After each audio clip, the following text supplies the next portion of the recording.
নমস্কাৰ friends, welcome to my YouTube channel. আজি ভাবিলোঁ দিনটোত কেনেকৈ পাৰ কৰিছোঁ আপোনালোকৰ আগত শ্বেয়াৰ কৰোঁ বুলি ভাবিলোঁ। যদি ভাল লাগে মোৰ চেনেলটো like, comment, share and subscribe কৰিব নাপাহৰিব।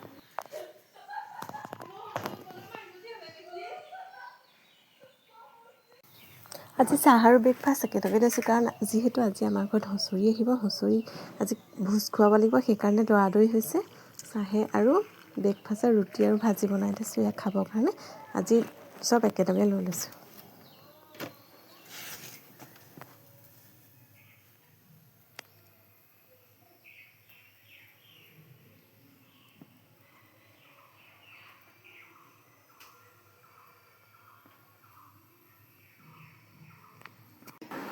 নমস্কাৰ ফ্ৰেণ্ড, আজি আমাৰ ঘৰত হুঁচৰি ভোজ খুৱাম বুলি ভাবিছোঁ। তাৰ কাৰণে ইয়াত যোগাৰ কৰি আছোঁ। এয়া চাওক, ডিম আনিছোঁ। ডিমখিনি বইল কৰি এয়া বাকলি গুচাই লৈছোঁ ধুনীয়াকৈ। আৰু আছে ডিম বাৰু, এয়াই নহয়। এয়া ধুনীয়াকৈ ডিমখিনি গুচাই লৈছোঁ। এয়া আকৌ চব্জি কাটি লৈছোঁ, ৰঙালাও, আলু, পিঁয়াজ, চয়াবিন দি এখন ভাজি বনাব হ'ব, মিক্স ভাজি। এয়া কাটি কৰি যোগাৰ কৰি লৈছোঁ আৰু ধুনীয়াকৈ। এয়া চয়াবিন তিয়াই থোৱা আছে। কি কৈছে ন? এয়া চয়াবিনখিনি তিয়াই পেলাই এনেকৈ থৈ দিছোঁ। আকৌ চয়াবিন ভালকৈ চফা কৰি ধুব লাগিব। এয়া ভাত বনাই থোৱা আছে।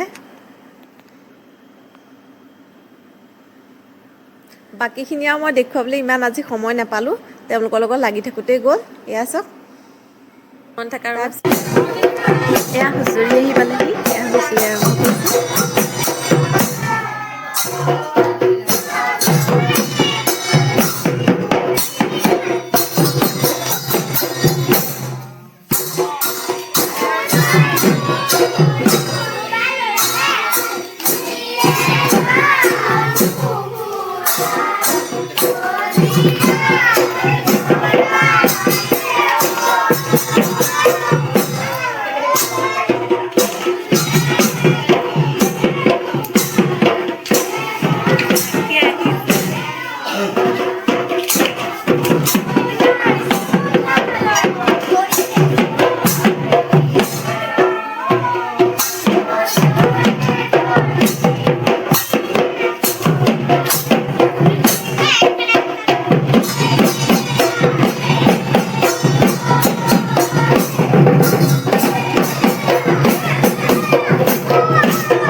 দিম